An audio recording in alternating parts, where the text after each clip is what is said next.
This is reasonable adjustment. There is a bomb at Justin Underground Station. The warning code word is tractor. Again, tractor.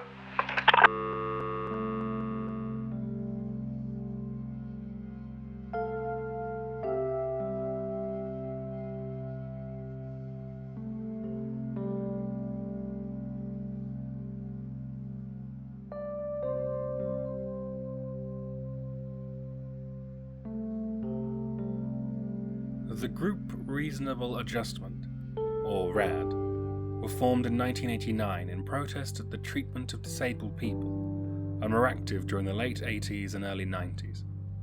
What made RAD unique was the advocacy of armed resistance in the face of what they saw as unfair treatment to disabled people by the right-wing government of Margaret Thatcher. Between 1989 and 1994, they carried out a series of attacks, including a shooting at the BBC and the bombing of Euston Station.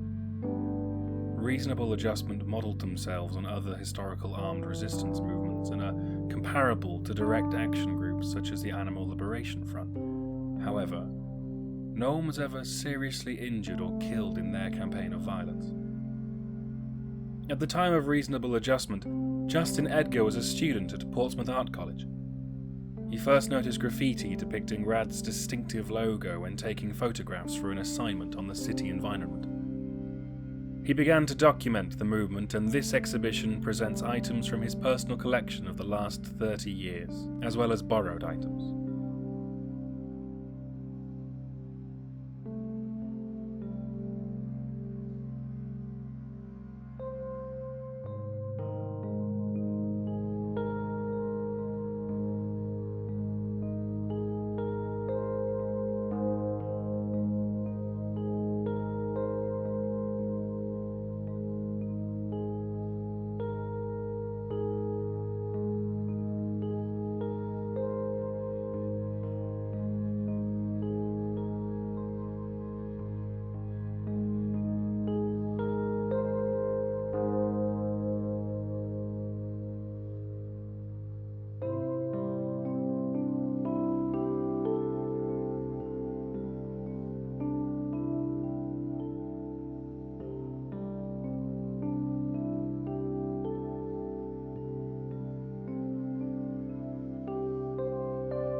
I began to notice the RAD logo in places.